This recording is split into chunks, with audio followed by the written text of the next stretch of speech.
So hello everyone and welcome along to another one of the Glyndwr University Creative Futures sessions.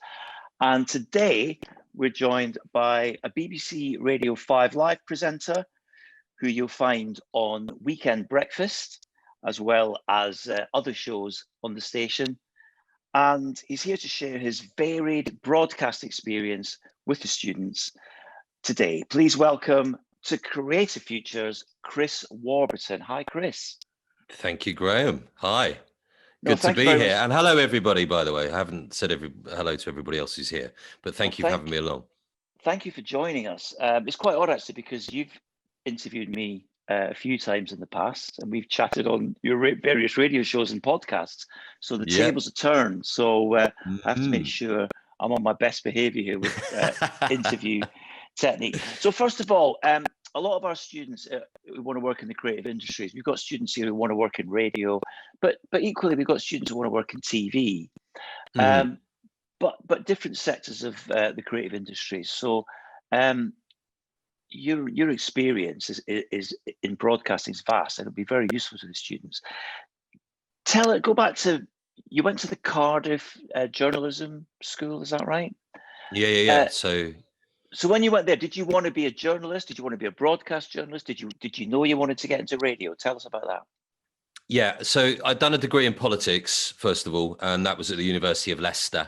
And then I kind of knew by the time I'd finished university that I wanted to get into journalism. I'd already done a lot of radio work with the university radio, which had only just been started, and I had written articles and stuff like that for local newspapers. So I was kind of building up a body of evidence, which I'd say is such a critical thing to do. I mean, a lot of your students will be past that stage, but whenever there's an opportunity for you to write or record something, grab it, keep hold of it, and use it as evidence for your love of what you're trying to go into, because that will look as impressive as any qualification, I think. Even if it's a day here, a day there, with what you might regard as really kind of minor operations, it doesn't matter. If you can build that up over time and show that it's a passion of yours, then that will count massively as time goes by.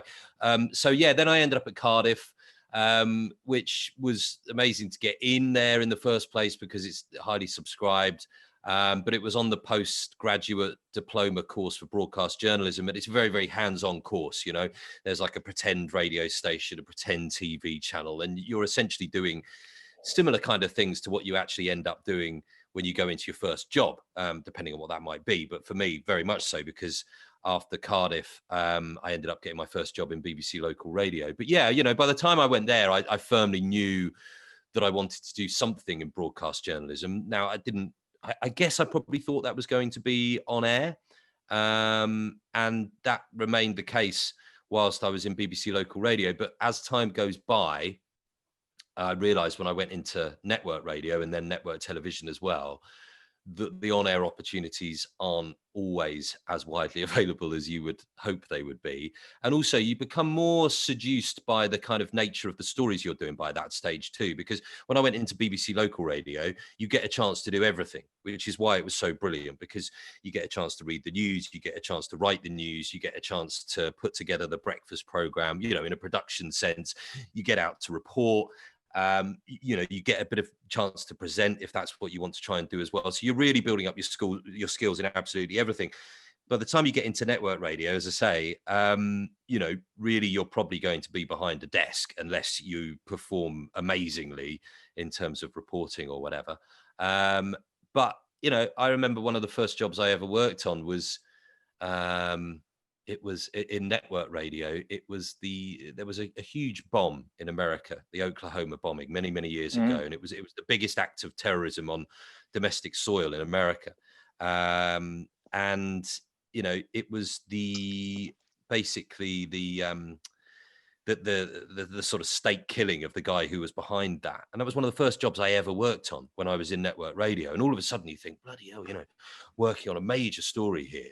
And you sort of get a bit distracted away from what you almost initially went into this line of work for, because, suddenly production becomes really, really interesting and you're working on massive stories. And for years and years of my career, that's kind of how it worked. And I was happy with that, because you're working on huge stories, you're getting to go away on big stories and big events and all the rest of it. And it took me several years before I started thinking, well, hang on a second, you know, I went into this because I wanted to be on air, and then decided to change things up. Okay, so when you talked about a pretend radio station in Cardiff, was that like run as if it were a proper live station? I'll answer that because here at Glyndwr University we have an FM station called Callan FM that broadcasts. It's got a proper Ofcom license, not student radio. It's a real station. Yeah. So I'm always getting the students who want to work in radio or even television to do stuff for the station. How important would you say that was? Massively important, you know, massive. It was when I was at university, before the thing. I'll get on to what happened at Cardiff, but before I was at Cardiff, I was at Leicester University, as I say, and it was a really new radio station, and that was on an FM license as well. So although it was student radio, it had an FM license. And so we were broadcasting in the community in Leicester, you know, around the city of Leicester. And we were doing news reports, and we were reading the news and all those kind of things. And I think that just got me into the mindset of what that job involved, you know, and that I felt I could do it, and that I could do it with conviction and do it well. So that built up my confidence, for one thing. You know, getting miles on the clock of being on the radio is so important, whether it's, you know, being a newsreader, or whether it's being prepared to go on and do reports on air and answer questions in the way that you're doing it to me now, and in the way that I've done to you in the past as a presenter. You know, it's huge. And actually, when I decided to really try and get into presenting in a meaningful way, getting those miles on the clock and feeling you can be yourself on air is so important, and actually much harder than you think it would be. You kind of have an idea that you'll get in there and that you'll be able to do it straight away, and you'll relax and you'll be yourself and everything will be fine and off you go. But it actually takes quite a while for you to feel really comfortable, and to feel that you are in a position to be able to ask the questions that you end up asking, because sometimes you've got a lot of self-doubt and you think, is that going to be a stupid question? You know, and all these things take time to build up. By the time I got to Cardiff, it wasn't a radio station that was on the whole time at all. No, it was very much, we would have these production days, and they would say, okay, so this is the day that we will be the pretend radio station. And we would go through the kind of dynamics and the mechanics of what a news day would be like, which, you know, did to a degree mirror what I'm now used to in my job. So we would have a kind of morning meeting, you would push ideas around, you would then assign those ideas to different people, you would have deadlines, you know, you would have a variety of different kind of stories and how you want to bring them to air as well. And yeah, it was nerve-wracking, you know, and it felt like it had consequence, even though I don't think any people were actually going to hear it. But, you know, we had a proper studio and all that kind of stuff. It felt very, very real. And they even did kind of pretend press conferences and stuff like that to drill you on how they would work, and you know, changing events as the day went on, which is very much the reality of working in broadcast news as well. You know, the idea that sometimes you can have a program which you think is good to go and almost put to bed, and then changing events can mean that you throw the whole thing out, which obviously we deal with all the time on 5 Live. Yeah, so obviously there's two aspects to what you do. For example, your podcast, which we'll come to later, you obviously do a lot of research, get all the information you need, then go away and ask the questions. But as a 5 Live presenter on Weekend Breakfast, you might have a great plan for what's happening that morning, and then something will happen, like a plane will crash, or somebody will die, or something will happen in the stock market. So how, I mean, you have to be well informed to do your job, right? Well, you'd hope so. yeah. I mean that's an absolutely critical part of it, because doing live news, anything can be thrown at you at any time. Like you said, I've been on air when there have been, say, for example, the Paris terrorist attacks, for example, and you know, a few years ago, and that was a completely. I was actually in the newsroom to do something completely different, and there was a program on air that wasn't a news program, and as those events started unfolding, they said, right, we need some news presenters to come in. Can you do it? And I said, yeah. And it's, your heart's beating away and you're ready to go. And again, that sort of talks to experience. Once you've experienced doing those things quite a few times, maybe on smaller stories, you know how these things need to pan out in a way. And you know how to conduct yourself on air, constantly reminding the listener of what's happening, giving them the kind of all the description of the pictures you can see in front of you, all those kind of things. And I remember doing that, for example, that afternoon for about 4 hours on air, keeping it going. And then I remember coming off air and our head of news coming up to me and saying, right, we need you to go to Paris because we want you to carry on with this story. So wow. I don't think I even went home. It was just a cab to the airport, flew over to Paris. But is this exciting though? When this is happening, is it, you kind of get adrenaline? Yeah, I mean, it's kind of what you go into all of this for. No one wants to shy away from the big stories. I mean, it can be absolutely terrifying, obviously, but it's what I think most people are in this job to do. Ultimately, you don't want to be just going through the same kind of stories all the time and being studio bound and all that kind of stuff. The London Bridge terror attack as well, which was it earlier this year or back end of last year, that was one of those again where I got a call and said, right, we need you to go down. It was a Friday. We need you to go down and we want you to be doing the program live from the scene tomorrow morning. And again, I guess towards the beginning of my career, that's the kind of thing that would just make you feel absolutely sick with nerves. But again, through experience, how to conduct yourself, how to manage it, what helps you get through a story like that. And it's a privilege. It's an absolute privilege, Graeme, to be in that situation, to be the person who is conveying the story, who is hopefully being able to provide the information which our listeners need. And, to also talk to people who are in the absolute thick and heart of that story as well, whether it's people who have been bystanders, victims in one way or another, people in authority, all those different things. And you have to conduct yourself and find the right tone for those kind of stories as well. But, entirely different to what we do with the podcasting, as you say. Well, you mentioned the listener or listeners. How aware of the listeners are you, especially when you're live and something's breaking? All the time. The listener is at the heart of everything we do, particularly with a story where they are reliant on you to be their eyes and ears. I've turned up at so many different events. So it doesn't always need to be something that is in its nature tragic. It can be something which is a bit more uplifting, which you've been sent to. I've been lucky enough to be sent to a couple of football World Cups. I've covered a couple of Olympics. So I did the Germany and South Africa football World Cups. I did the Rio Olympics. These kind of things are huge events which require great levels of description for our listeners as well. They are always at the heart of everything we do. And the moment you sort of forget that is the moment you're going to run into trouble. Particularly, again, with an event where it's a big breaking news story, you're acutely aware that you might be with more information than they have got at that moment in time, because, we are having new listeners tuning in all the time. So you get to say in a breakfast program, 8:30 in the morning, where you've already been on air for 2.5 hours. So, the danger is you make the presumption that the listener has been with you from the start of the program and has built up the same knowledge base of what people are telling you as you've got. But that's wrong, because if they've been lying in bed and they've just turned the radio on 8:30 in the morning, they might know nothing about what's going on at all. So it's beholden on you to constantly keep them updated. If you're interviewing, I don't know, the Mayor of London, for example, which I was doing that morning, you're only told with like maybe a minute to go. Someone will go into your ear, right, got Sadiq Khan, off we go. And you're like, oh, right, okay, but think what the hell I'm going to ask this guy, and off you go. But it might be that somebody earlier on in the programme had been critical of something to do with the Mayor of London. Now, you've got to have that in mind.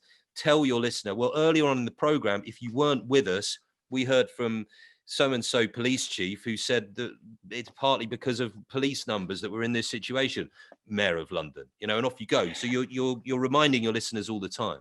So never assume that the listener knows what you know is key. Exactly. And yeah, and just on that, you do hear presenters sort of going, well, obviously, or as we know, blah, blah, blah, blah. And you might hear that on TV or radio and think, well, I didn't know that. And so that's actually quite insulting to your listener in a way. You're meant to be carrying them with you, not making them feel slightly marginalized because they haven't got the same level of information as you have.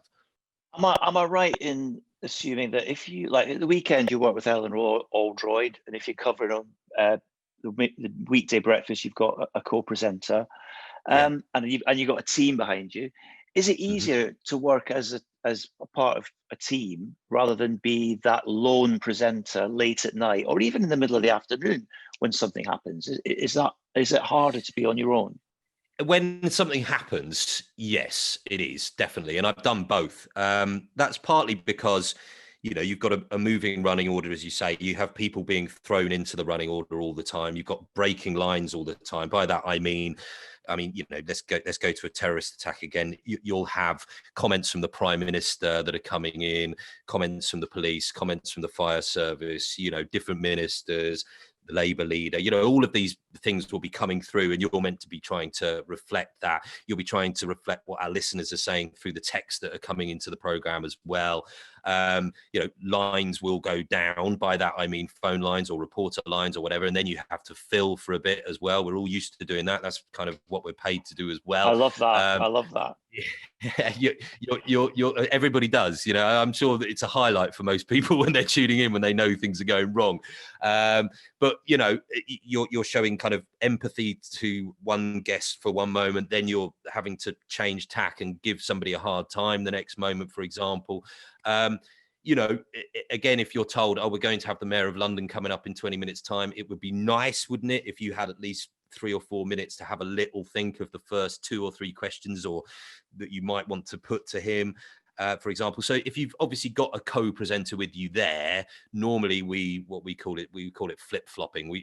I go one, she does one, I go one, she does one in terms of the interviews. And obviously, if you've got a presenter with you and you finish one interview and they pick up and do the next one, you've got all of the time for that interview to reset in a way and think, okay, well, we haven't reflected that particular viewpoint, or, as I say, prepare for the next interview.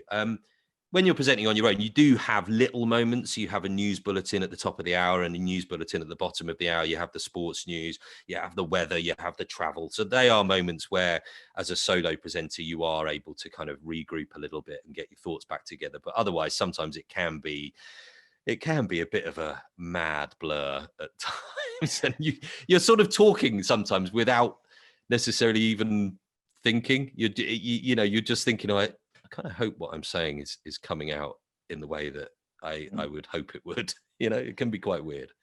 Just before we move on to your podcast, how important are your sources for a breaking news story in particular? How do you make sure that the information you're giving to the listeners is accurate as it can be? Well, we've had a tradition within BBC News to double source what information we have coming in. Now, that's whether once upon a time that used to be, for example, the Press Association, which is the kind of UK main press agency. You would have, they could be a single source. So what they're telling you can be counted as that is gospel. That's fine. We can go with that. Other press agencies, a lot of the time, you'd have to have at least 2 press agencies saying the same thing in order for you to be able to report it, or one press agency plus a position of authority. So say, for example, the police or the fire service, ambulance service, or, a member of government or whatever it might be. That would mean that that's okay to go with as well. We've obviously got our own reporters who are quite often doing quite a lot of the legwork. So, for example, we have a problem within the BBC that when we have these big breaking stories, loads of different parts of the BBC will be phoning the same people. And quite often these are people who are doing really important jobs. A classic example of this is when it's big hurricanes and stuff like that in the US.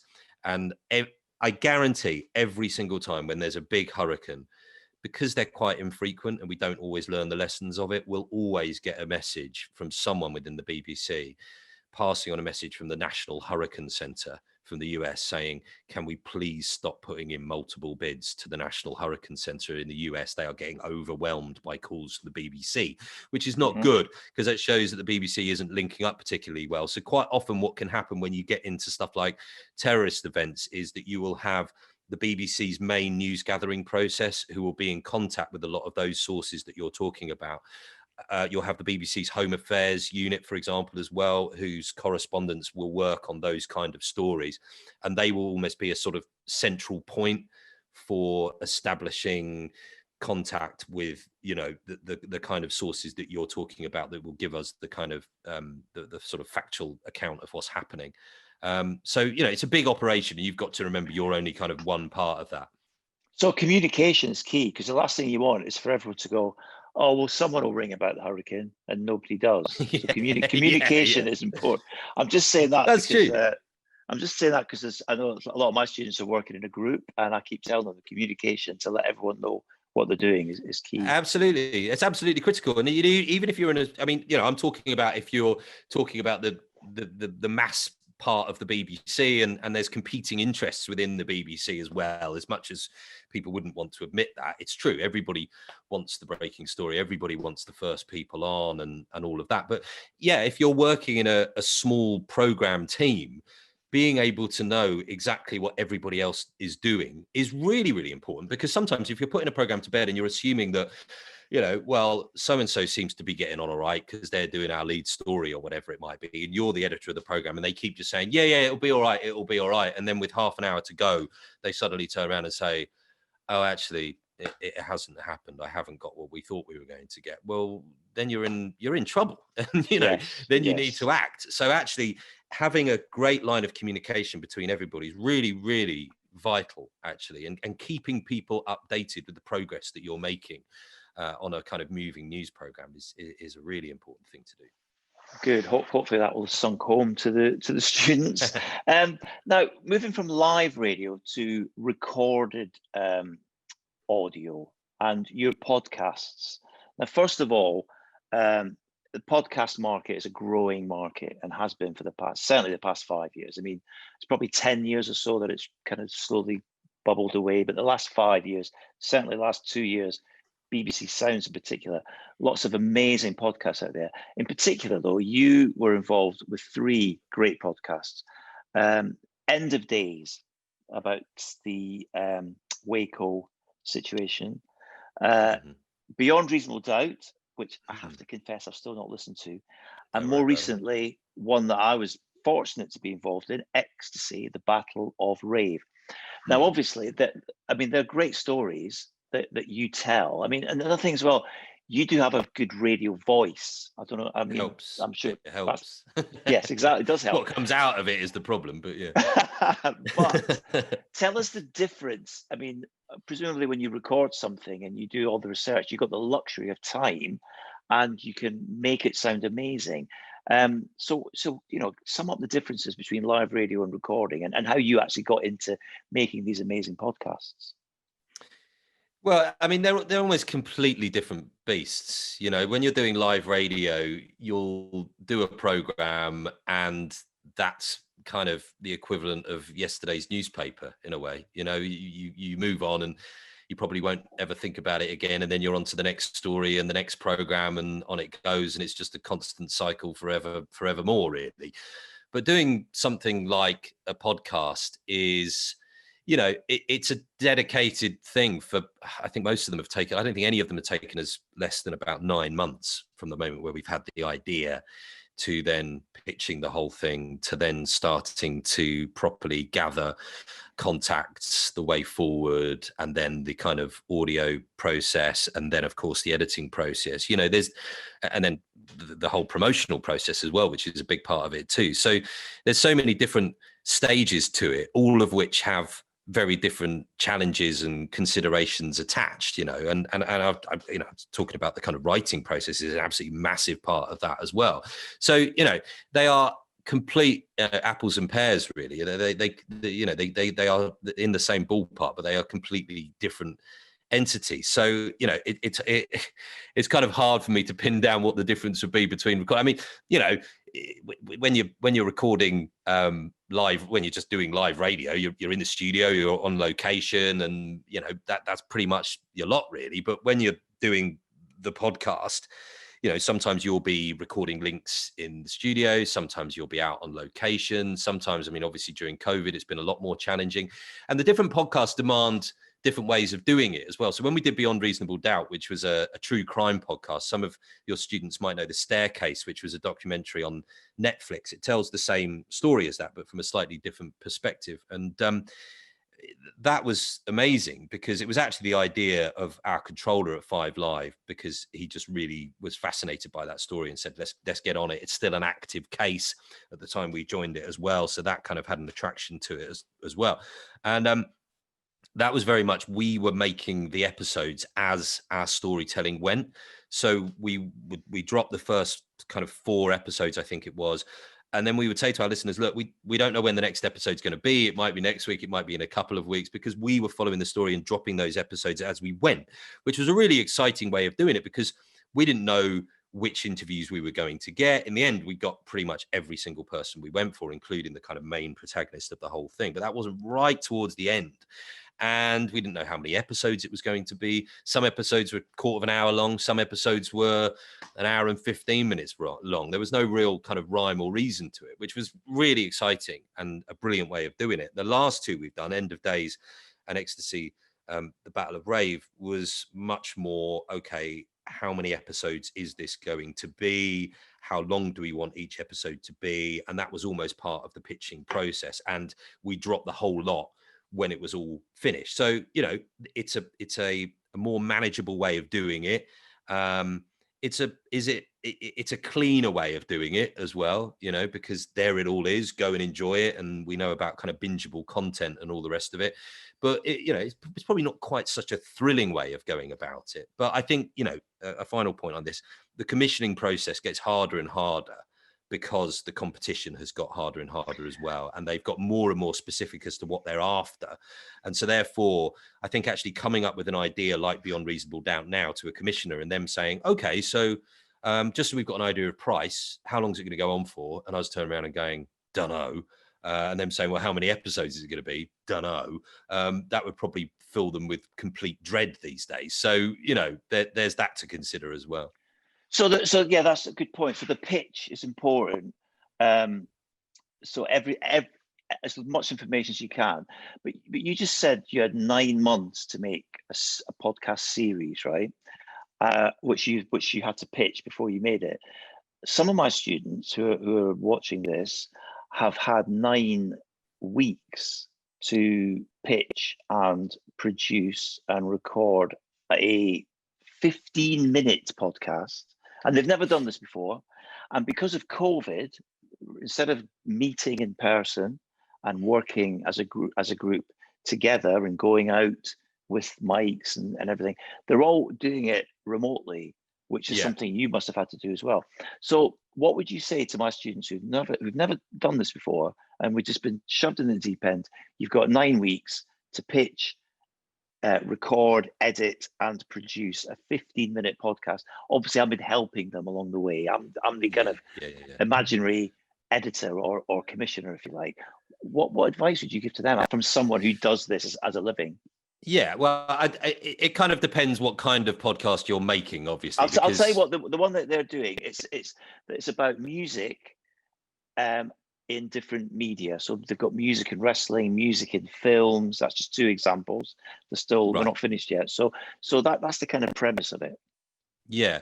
The number one thing is your ideas, right? If you've got a killer idea, and that's true for anything. And I spend my life, if I come up with anything, I see something which I think, oh, that's cool. That'll work. That's good. I just jot it down. I just have it on my iPhone, ideas on my notes, and that might be for radio. That might be for podcasts. That might be for a TV idea, whatever it might be. And you don't even need to make that decision at that moment in time. So if you've got a key idea, then that's going to be your starting point. The next thing is structure. And by that, I mean, how are you going to get people in at the start, right? This is so critical. When we did Ecstasy, the Battle of Rave, we actually ended up making our first episode last.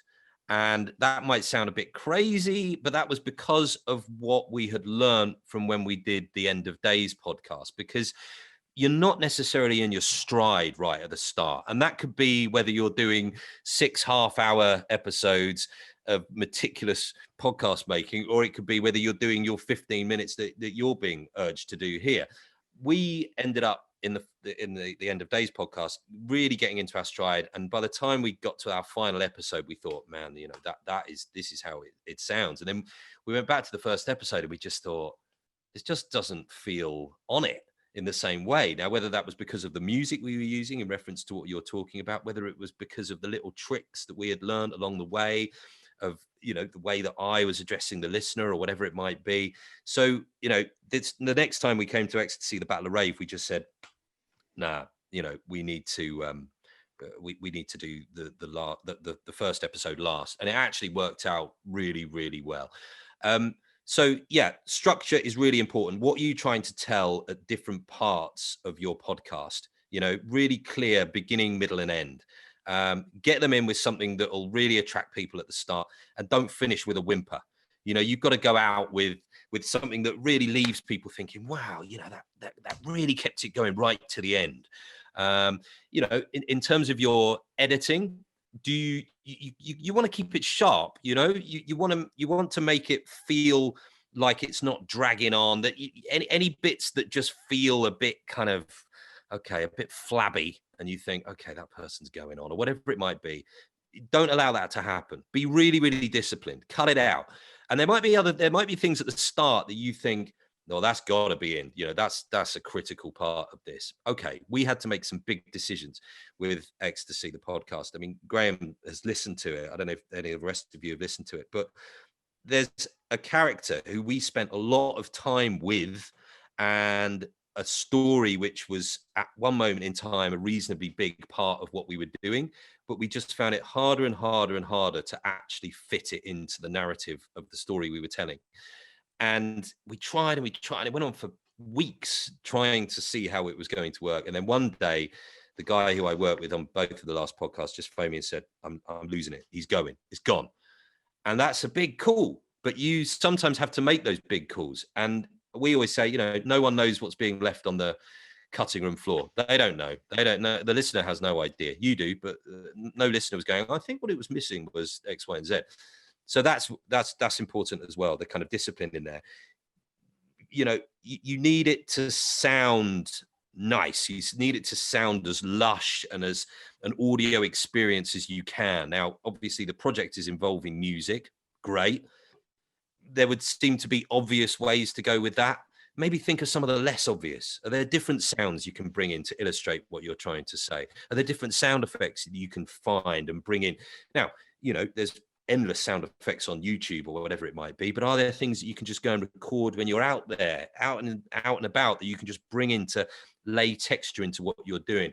Do you want it to all sound completely studio based, or do you want to get out there? And by that, obviously it's difficult at this moment in time, but it could be you walking down the street with some just general nature sounds in the background, you know, just everyday life in the background, just to bring something else out of it, particularly if you're talking about things that people will relate to as being outside things, you know, that works as well.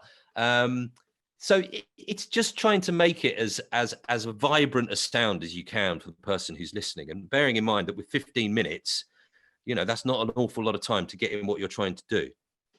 It might be 20 minutes. If the content's good enough, I might say, as your commissioner, I'll give you an extra 5 minutes. Yeah. Any tips on script? Because that's what we were earlier today. We were working on. I was reading their script, and I was reading it back to them, saying that's too wordy, or that I'm gonna have to, I think you should rewrite because I can't even say that without tripping over my words. How important is the script, and how much time does it save in the long run if you get a great script? I mean, the script is absolutely vital, and we went over and over and over, and Kieran would write an episode and it would come back to me, and I would take bits out, put stuff in, it would go back to him, and we would go back and forth, and then someone else would read it, and it would go on and on like this forever.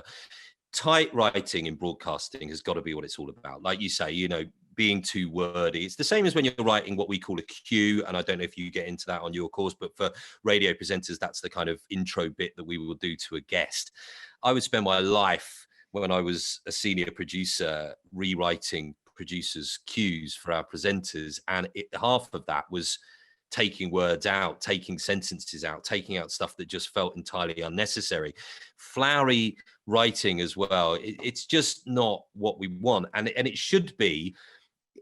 Broadcasting writing is more about how you talk, how we all deliver words to each other, rather than if you're writing for print or whatever, where you can conjure up, all these sort of really flowery ways of writing.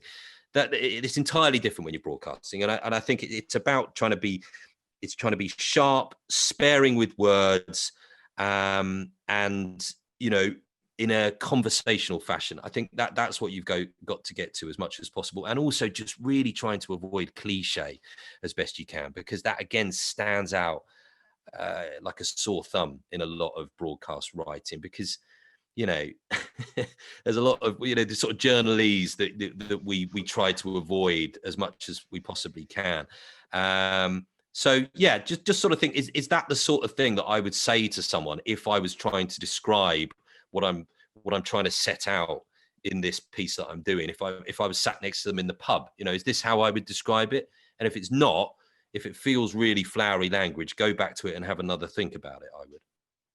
Okay, so with the current pandemic, you've had to work remotely at the start of the lockdown, and also so some tips on that, but also working with people you've never worked with before, because a lot of our students, they've never met before, they still haven't met, they're all meeting online, but over your career you must have found yourself working with people you've never met before and maybe didn't get on with. So what advice would you give for remote working and working in teams? Right. Okay. Well, remote working, first of all. Yeah. I mean, I initially worked from home during the pandemic, and that was for the first couple of months. It was in this room I'm in now. So I was doing full programs from home, and it was a pretty crazy experience. I mean, there was one day when I was doing the breakfast program, and it was the morning after Boris Johnson had gone into intensive care, and I was interviewing a former government minister called Liam Fox, essentially about the prospect of the Prime Minister losing his life in the middle of all of this. And I was just sitting in my living room in a hoodie, and it was just one of the more surreal moments of my existence, I have to say, in terms of my professional life. But it's all about lines of communication, really, when you're in a situation like that. It felt like I was on a permanent outside broadcast, which I've done 1,000,001 times. It's not, you don't always do outside broadcast just because of breaking news. You're on location in places because of, whatever it might be. We set up outside broadcasts all the time to have discussions about various things, Brexit, general election, whatever it might, anything and everything, really. So in that case, it's all about lines of communication with the person who's in the studio, in our case, in Salford, in Media City, with them telling me what's expected of an interview. Is the guest there, which is always fairly important? How long are they expecting the interview to be? What are we doing after the interview? Am I throwing to my presenter? Am I giving a time check? Are we going into the travel news? Whatever it might be. You need real clarity, because a lot of that stuff can be done kind of just with eye contact a lot of the time when you're in the studio. And obviously you're not with your presenter either. I haven't been in the same room as Eleanor Oldroyd, who I present with on the weekend, for 8 months. She's still broadcasting from home, even though I'm going into the studio. And we just get Zoom up on our phones so we can at least see each other and we can point at each other and all that. I've always found with my radio experience, that's one of the great things I like about radio is people listen and just assume that you're there, right, together.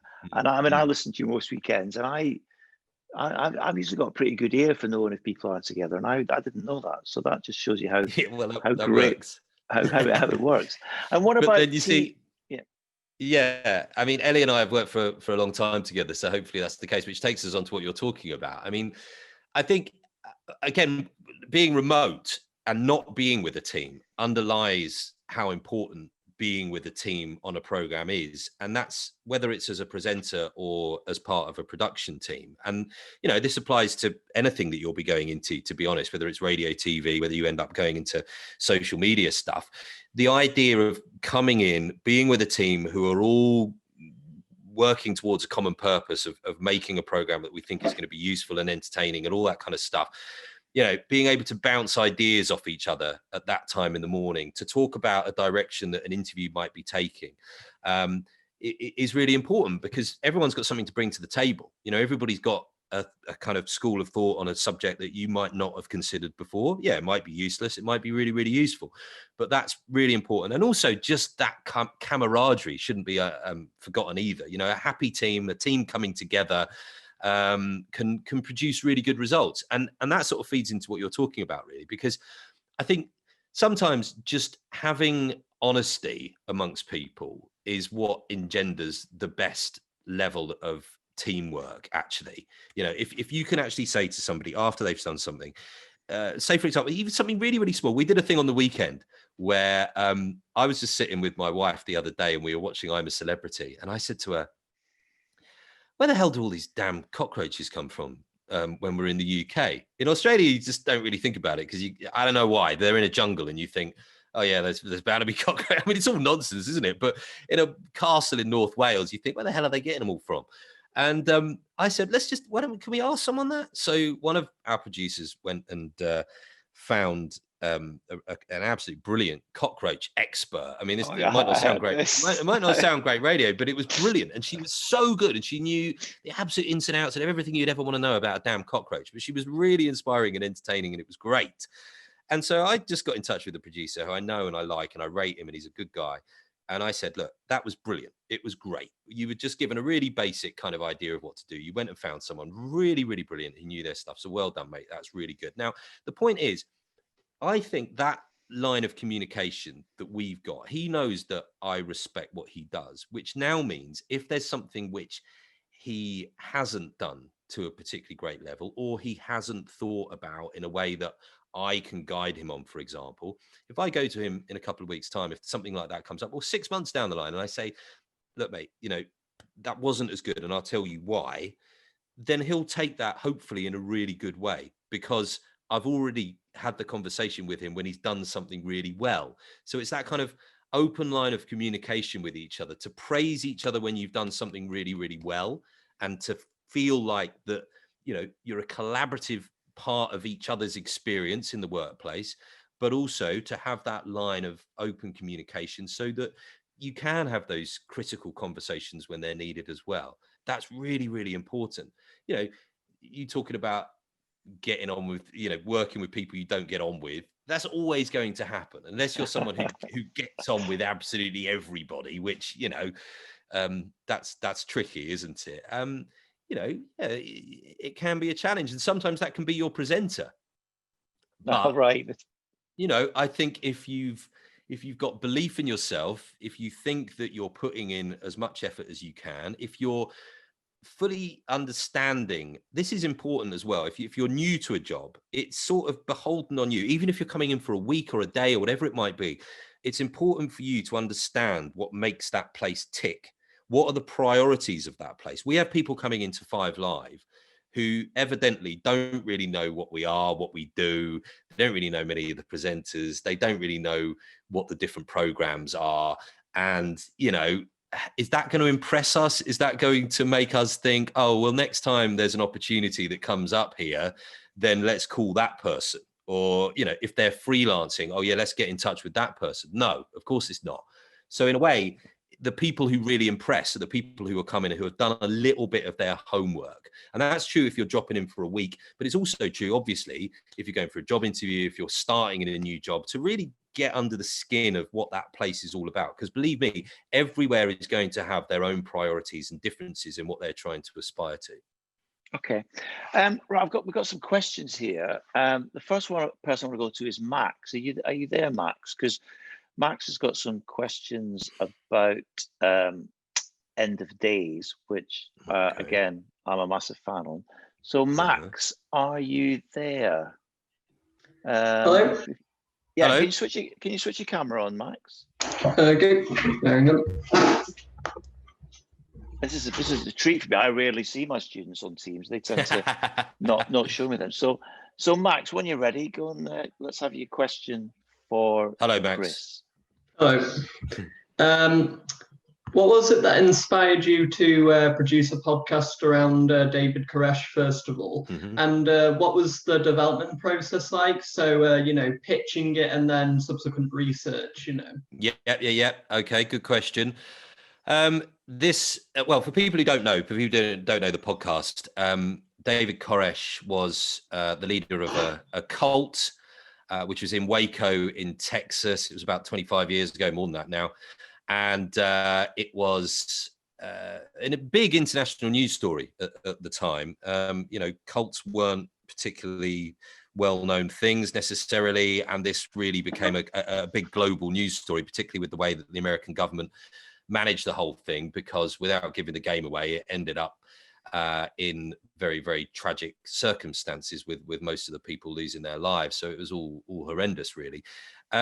What happened was I'd done Beyond Reasonable Doubt. So we'd done that, and it had been really, really successful as a podcast. So I was looking out for a new podcast, and they had obviously been pleased with how I presented it and all the rest of it. And this guy, Kieran, who ended up producing both the last two podcasts I've done, he just came up to me in the newsroom one day and he said, what do you know about Waco?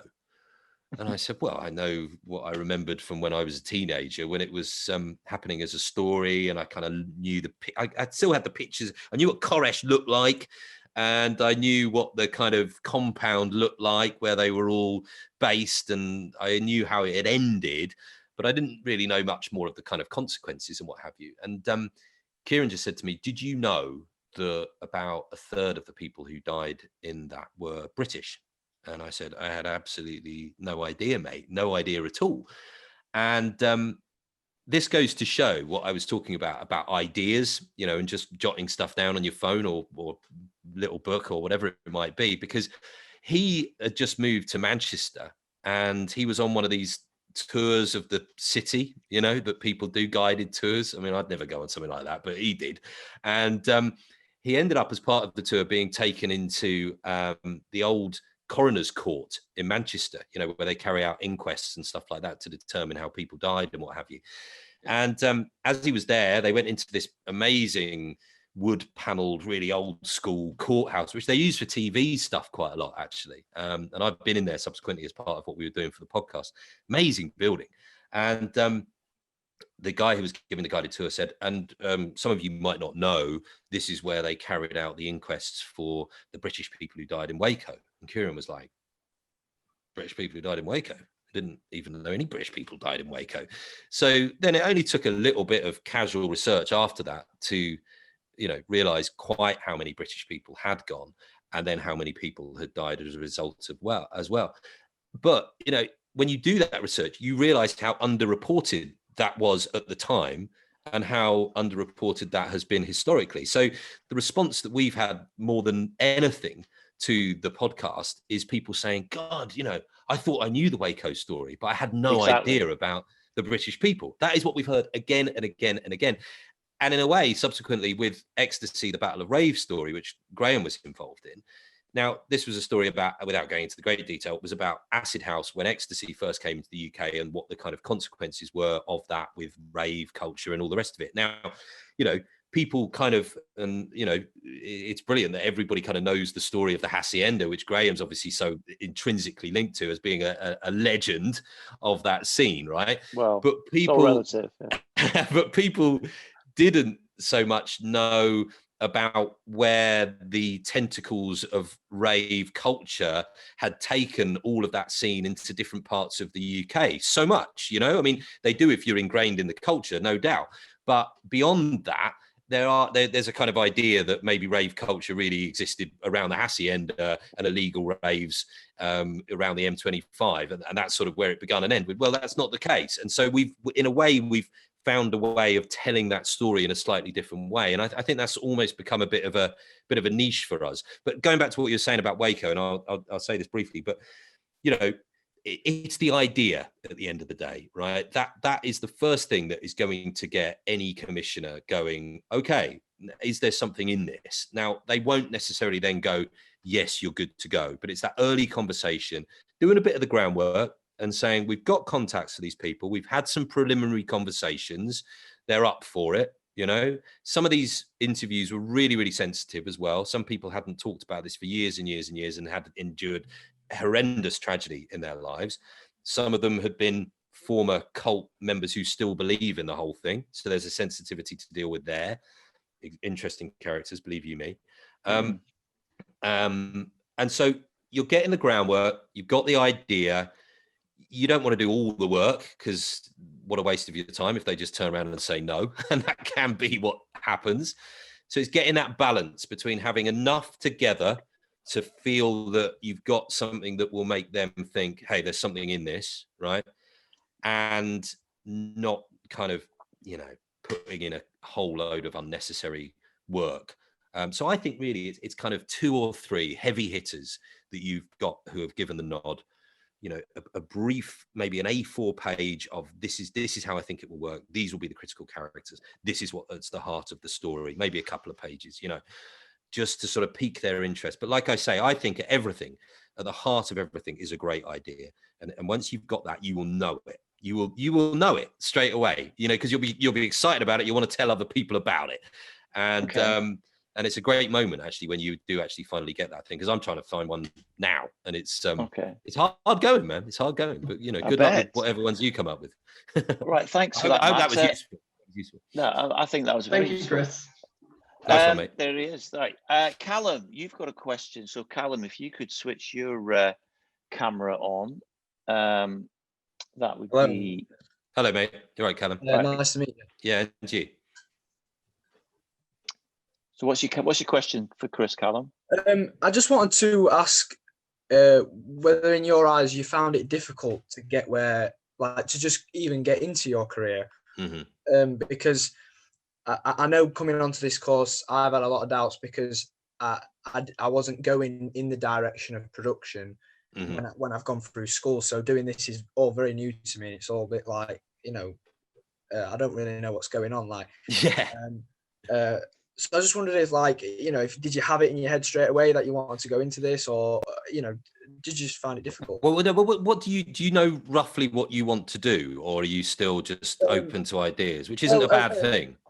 Initially, I was doing, I did a drama A level, right, and then I realised, I don't want to take acting any further, and I've always been into music, so I thought radio, you know, is a perfect way to get into like the music industry. And obviously because of my drama background, broadcasting and TV is, you know, would be second nature to me. So I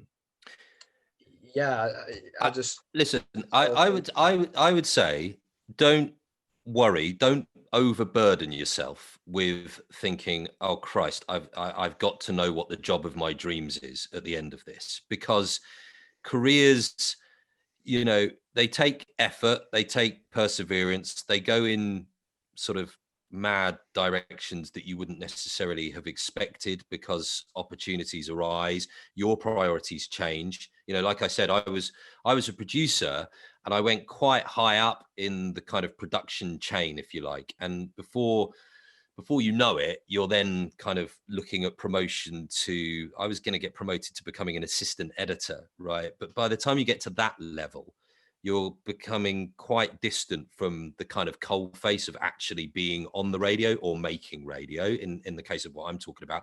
Because when you get into those roles, you're almost kind of management, and you're having to deal with, you know, people's problems, you're having to deal with rotas, you're having to deal with staffing issues. And that's not really why I went into becoming a journalist, right? So I had to make that call to think, hang on a second, is this really what I want to do? And I had to go almost back to the beginning again. Now, I was obviously in a slightly different position to what you'll be in by that point, because I had an awful lot of experience behind me, albeit in production. But I thought, I want to get into presenting. I went back to the beginning and sort of had to redevelop my career again, right? Now, did I ever anticipate that I would be doing that? No, I didn't. And so, you know, you can have this beautiful plan, but it's never going to work out like that. But what I would say is, you don't feel you have to rush, because what if you walked into your dream job from day one? Okay. Imagine if you did. Well, where the hell do you go from there? You're in it. You're going to do it for the next 50 years of your career? Well, of course not.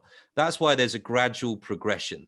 And the more progression you have, even if it feels like you're, okay, is this really what I want to do? I don't know. Have a kind of idea forming as times go by. You'll instinctively feel whether that's what you want to do or not. And the more you're in the industry, the more you'll understand how the industry works and the different kind of jobs that some of your peers and friends and whatever are going into, you know, and you'll think, oh, no, that's what I want a bit of. That's the kind of thing I want to get into.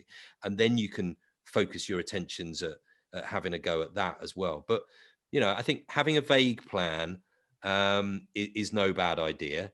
Maybe, you know, get to know the industry more. It sounds like from what you're saying there that you don't really know what the opportunities are.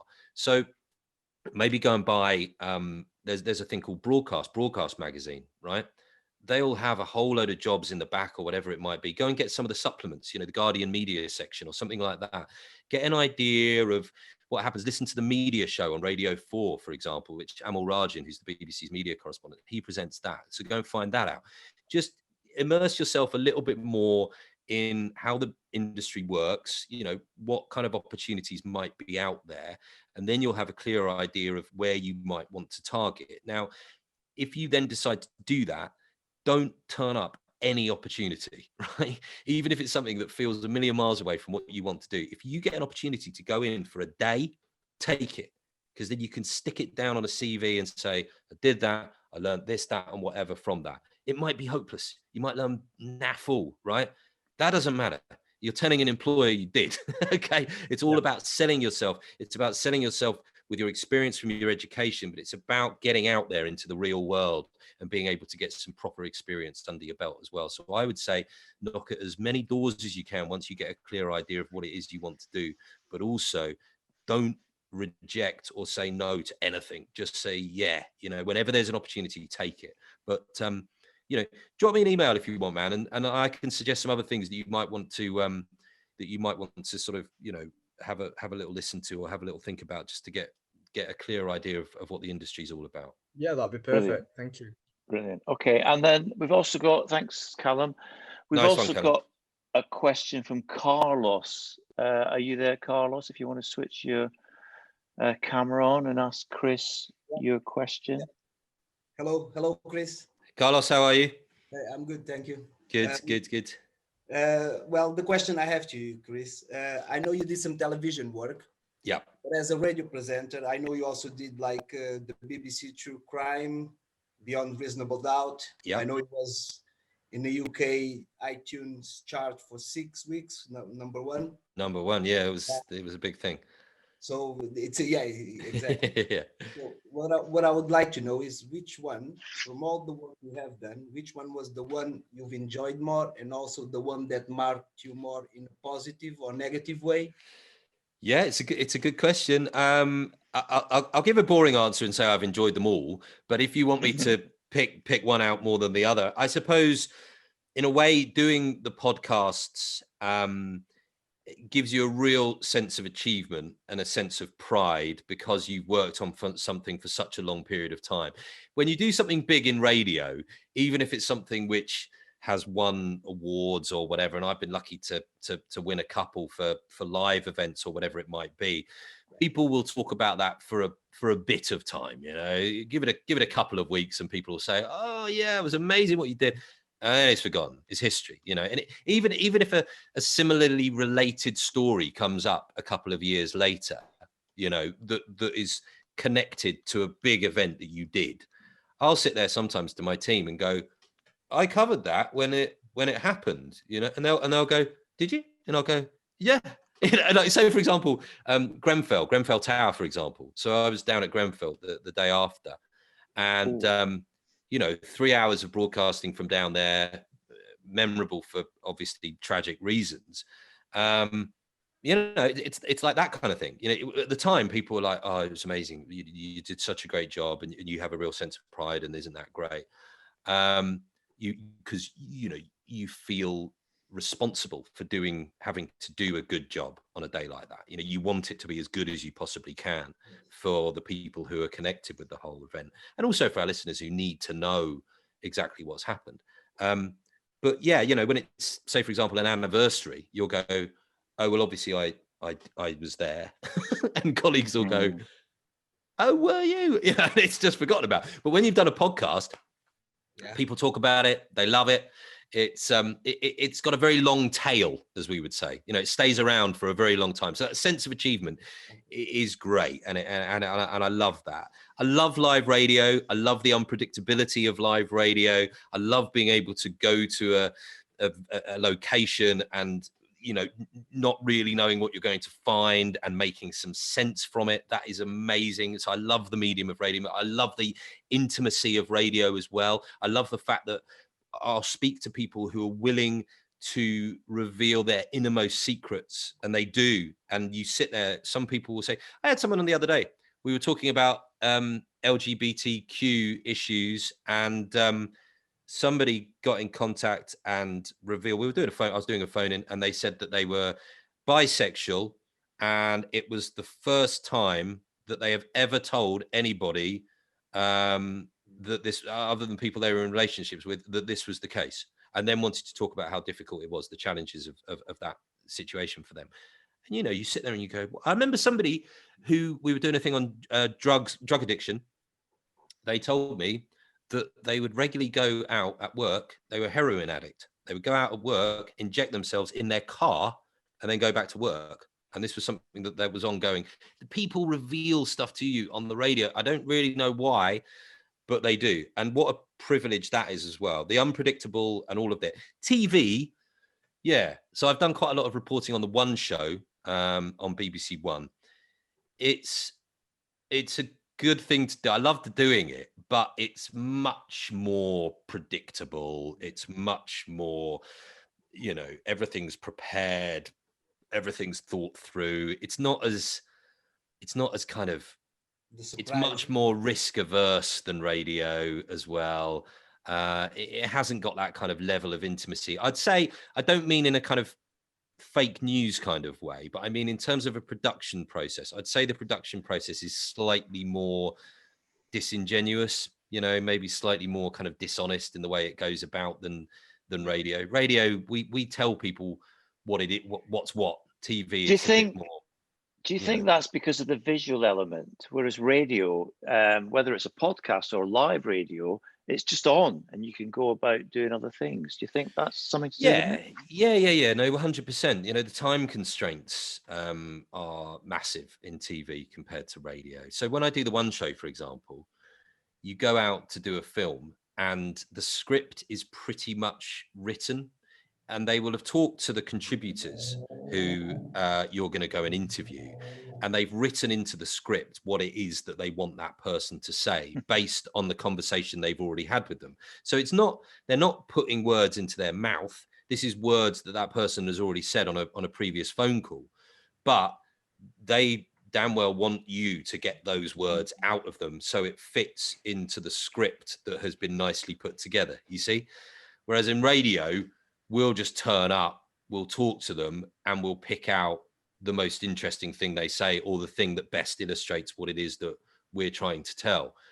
So it's a different way of working, but then they do have really, really tight time constraints compared to radio. So I kind of understand it to a degree. Thank you, Carlos. Nice. Cheers, Carlos. Just before we wrap up, does anyone else have any questions for Chris? You can either just whack them into the chat or stick your camera on. Otherwise, just put my email into the chat as well, in case anyone wants to email me. That's really good. Brilliant. Thank you very much, Chris. Okay. So listen, thank you very much for joining us for this Creative Futures session. Your advice has been really good, I think. Lots of great tips for everyone. And it's weekend breakfast on 5 Live. What time do you start? This is one of the downsides of the job. Saturday was 6 till 9. Sunday is 7 till 10. Obviously on a Saturday, that means I have to be up at 3:30 in the morning because we have to be in at 4:30. So it's in normal times. Never really get used to it. In normal times, you get up at 3:30 in the morning. I'm still working. Yeah, that's a very good point. But that used to be me back in the day, not working. Okay, well, hopefully 2021 will see everyone returning to more normal lifestyle. Be nice. But in the meantime, Chris, thank you very much. Well, thank you, everybody. And I hope it's been of some use talking to you, and the very best of luck in whatever you choose to do, okay?